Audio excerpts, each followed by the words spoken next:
the Honorable Chairperson, Dr. Solomon Ayale Derso, and members of the Commission for affording us this opportunity. At the request of participants, we congratulate the 4 new commissioners who were sworn in on 29th June, namely Commissioners Mumford Mwandenga, Commissioner Dr. Marie-Louise Abombo, Commissioner Mrs. Alexia Anesbori, and Commissioner Ndambegei.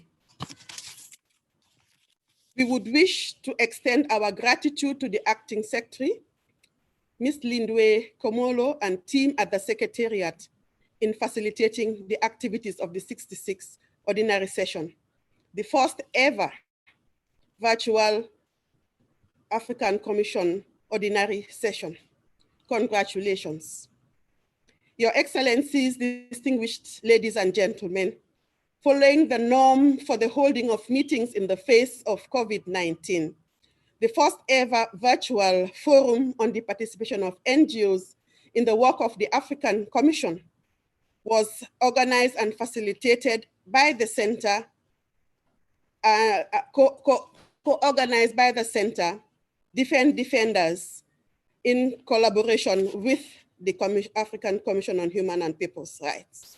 The turnout at the forum was beyond expectation, considering the short notice when information was received that the 66th Ordinary Session would proceed on the 13th of July. It is worthy to note that participation was reflective of the mutual and professional interest in the work of the African Commission. This led to adoption of commendable outcomes. Over 290 representatives registered, whilst over 135 representatives from 32 African countries, including participants from Europe, Israel, and North Africa, were able to connect and participate during the 2 days, whilst questions, submissions, and inquiries were sent online to the Secretariat for clarification. I would want to highlight a few of the outcomes. The forum was restricted this time round to only 3 plenary panels and 10 breakaway groups. And we all have seen that from all parts of the world, human rights violations have remained a major concern in most countries. Since late December 2019, the coronavirus, which causes COVID-19, has held the world captive with uncertainty, fear, and insecurity. In most countries, we've seen the freedom of association and assembly remain a major cause for concern in most of the countries reviewed. Moreover, we've seen also the challenge of corruption remaining real, already adding to existing social and economic ills around the world, and particularly in Africa. We've seen the formulation and implementation of legislation to curb the enjoyment of these fundamental freedoms by citizens, freedom of expression, decriminalization of bloggers, and internet restrictions continue to hinder the independence and freedom of journalists and like-minded groups. Distinguished ladies and gentlemen, it was reported that systematic harassment and targeting of human rights defenders in many countries persist and or have intensified. The closing of civic space remained on the agenda with the existence of restrictive legislation.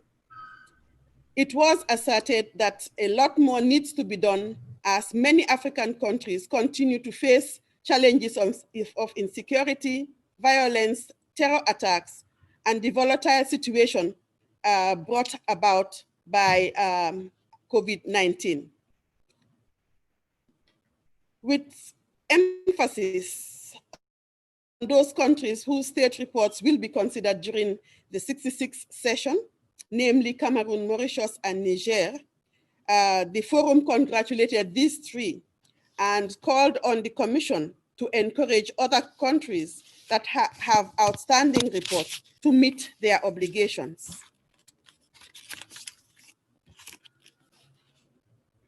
Madam Chairperson, distinguished ladies and gentlemen, it is in the spirit of upholding the principle of ensuring all human rights for all.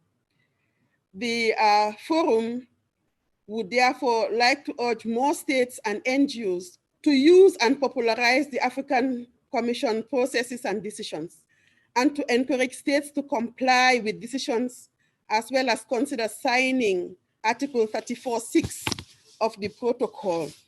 We had challenges of Benin and Cote d'Ivoire withdrawing their signature of Article 34.6. And we would like to urge the Commission to enter into dialogue with them to ensure that they are encouraged to review their decision. The overcrowding of prisons due to non-observance of judicial guarantees in respect of remand detainees, as well as standard minimum rules, also has created challenges.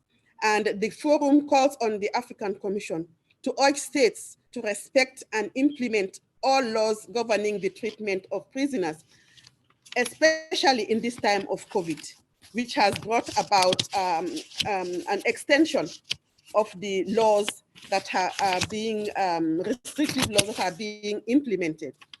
Africa is set for elections in 2020. We want to congratulate Malawi for holding peaceful elections in this time of COVID. The current state of unrest as a result of post-electoral violence in Mali leaves a lot to be desired, and the forum emphasized the importance of collaboration between various stakeholders, including CSOs, to set up early warning systems to potential conflict and to enhance the democratic machinery.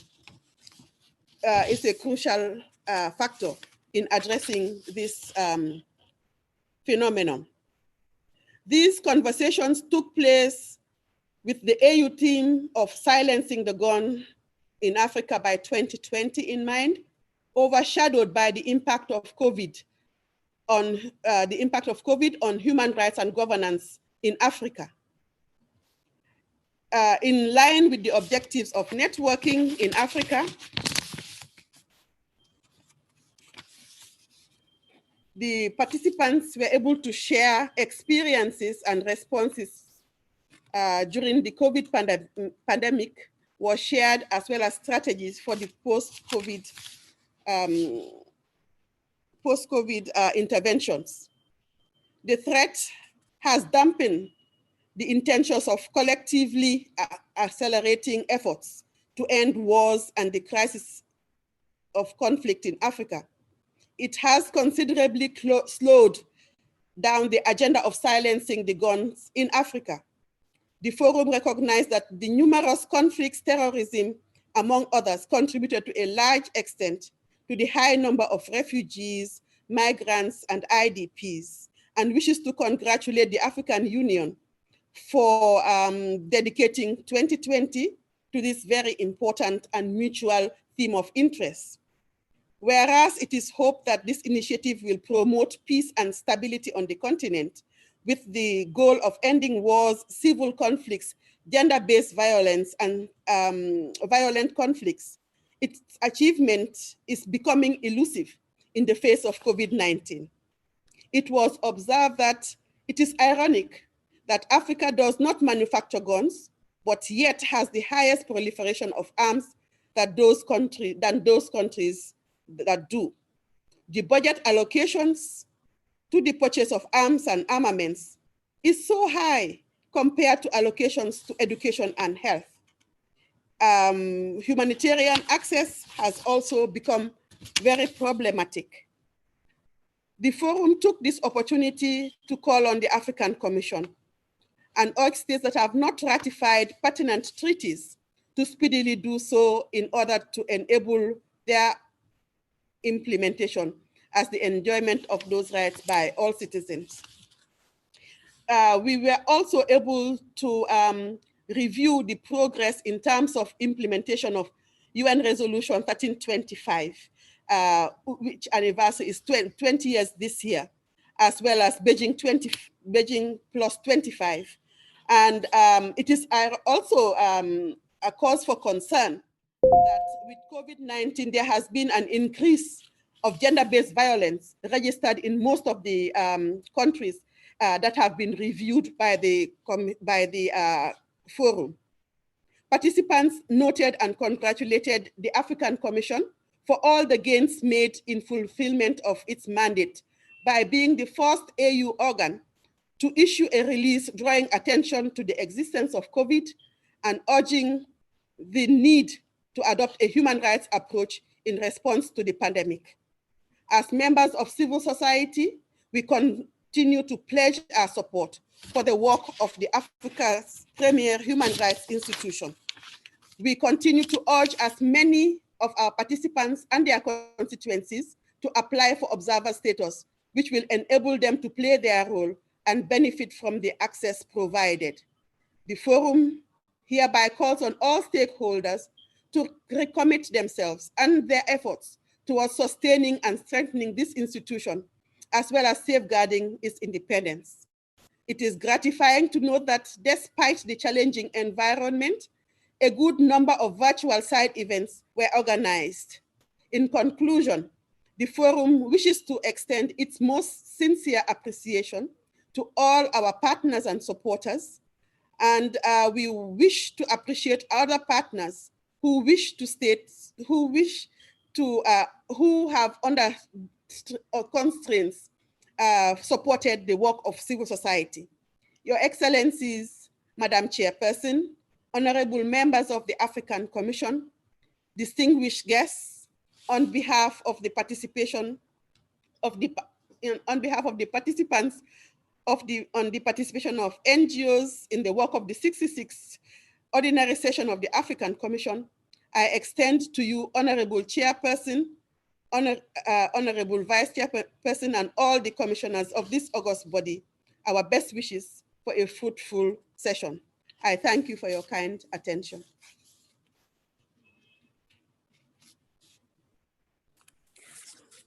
Thank you.